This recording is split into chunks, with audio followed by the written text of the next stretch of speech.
How does a boy who once ran through the ruins of a war-torn Croatian town, hiding from bombs and watching his grandfather murdered, rise to dominate the midfield of Real Madrid and lead his country to a World Cup final?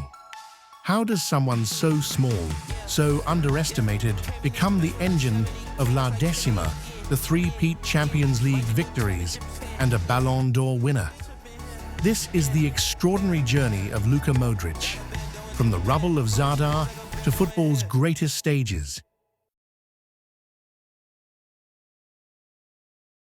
In the early 1990s, Yugoslavia was fracturing into conflict, and the Croatian War of Independence began. 5-year-old Luka Modric's world was torn apart. His family's village was overrun, and they fled into Dalmatia, ending up as refugees in the coastal town of Zadar. They lived in a dim refugee hotel room, sharing cramped space with other displaced families. At night, sirens would wail and the bombs would fall. You'd hear those sirens, those bombs dropping, Modric would recall years later. His grandfather, the man after whom he was named, was murdered by gunmen while defending the family's cattle during an attack. The Modrics huddled together through 2 years of siege, at one point living without electricity or running water. Yet even amid the horror, young Luka kept a football at his feet. Coaches and neighbors remember a tiny, malnourished boy kicking a ball in the hotel parking lot all day. As Luka himself would reflect, "When you are a kid, you don't think about the war or about the suffering. I had a nice childhood, even though I grew up in hotels." In those desperate days, football became his escape, and the fires of his resilience were kindled. After the war, football was Luka's outlet and hope. He joined the local NK Zadar youth team, but was small and frail. At age 8, he earned a cruel rejection from Croatia's legendary Hajduk Split Academy for being too skinny and too short. Most children would have given up, but Modric only trained harder. He later said of that slight, "I never doubted myself. I always thought I could get here." That was not a barrier, but an extra motivation for me. Supported by coach Tomislav Basic, whom Luka called his sporting father, he kept working tirelessly. At 16, he signed for Dinamo Zagreb, Croatia's biggest club, but first he had to prove himself on loan. He spent 2003-04 at Zrinski Mostar in Bosnia's Tough League, earning Bosnian Player of the Year honors. He followed that with another loan at Inter Zapršić, helping the small Zagreb club finish runners-up in the Croatian league.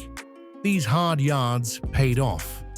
Dinamo rewarded him with a long-term contract, and young Luka even used part of his signing bonus to buy his parents a flat back in Zadar, a token of gratitude for all they sacrificed. In those years of doubt and rejection, Modric's self-belief never wavered. Every no became fuel. Every obstacle was merely another motivation on his path.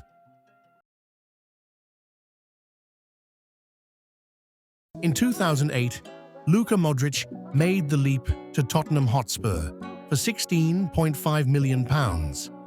In England, he faced a faster, more physical style of football than he had ever experienced. Under Harry Redknapp, Modric's intelligence, vision, and work rate made him stand out.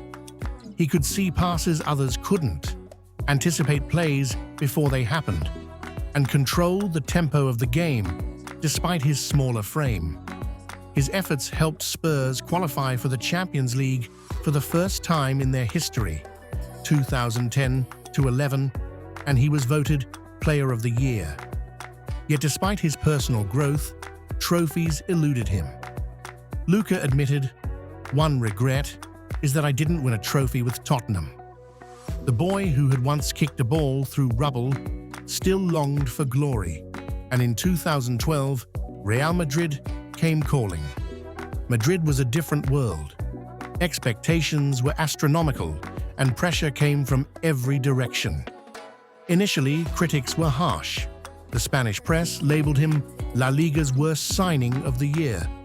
But Luka remained calm.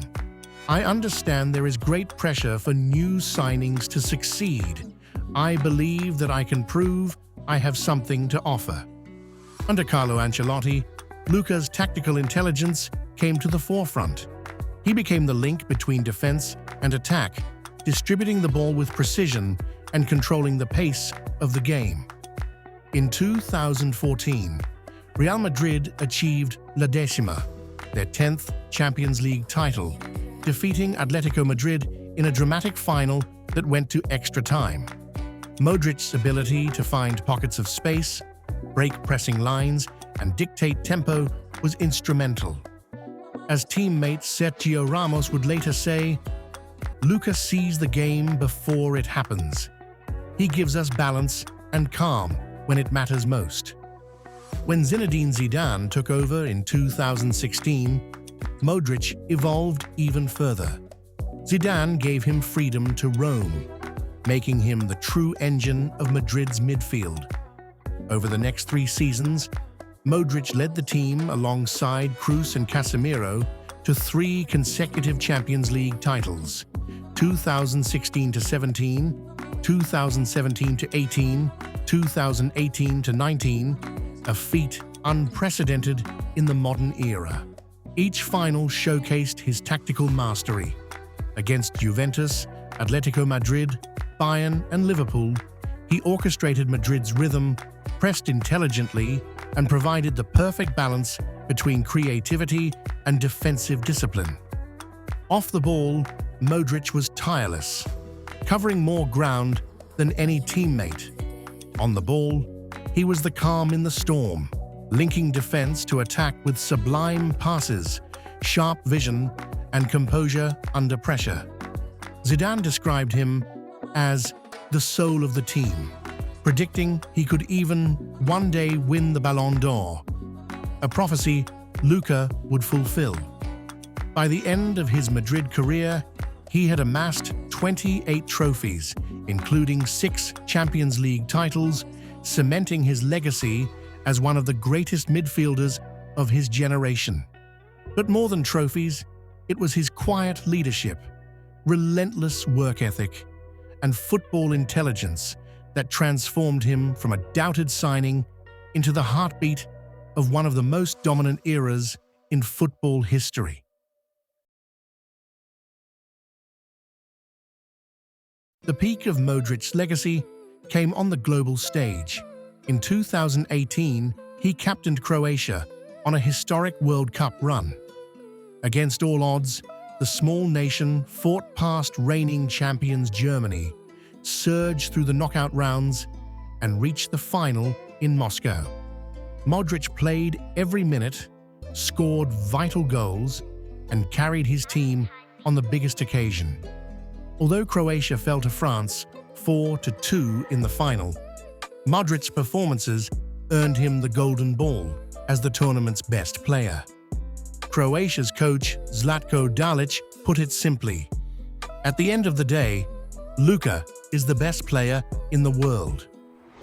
That fall night in Moscow set the stage for more history. Later in 2018, Modric was voted the Ballon d'Or winner, ending a decade-long Messi-Ronaldo reign.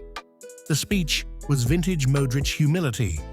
"I am happy that someone normal is able to win the Ballon d'Or," he said, noting that his success came on the basis of fighting and achieving objectives through hard work. It was a moment that symbolized so much. A war refugee, a boy once told he was too small, standing among football's immortals. Over the next few years, he added even more to his legacy, lifting a 5th Champions League in 2022 and earning a bronze ball at the 2022 World Cup, adding his 6th and last Champions League in 2024. But by 2025, time had come for the final chapter. After 13 seasons, Real Madrid announced that Modric would hang up his boots at season's end. In a heartfelt farewell, the club thanked a player who has become a true legend of our club and of world football. President Florentino Perez praised Modric as unique and exemplary and said his legacy will live on forever. Modric himself tweeted, "Playing for Real Madrid changed my life, leaving with a full heart, filled with pride, gratitude, and unforgettable memories."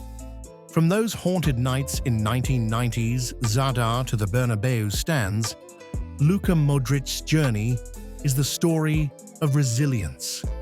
A child who once feared for his life became the captain of his country, a Ballon d'Or winner, and one of the most decorated players in football history. His life and career prove that no circumstance, not war, not doubt, not defeat, is too great to overcome. As Modric showed time and again with each pass and each victory, perseverance and heart can turn even the most impossible dream into reality.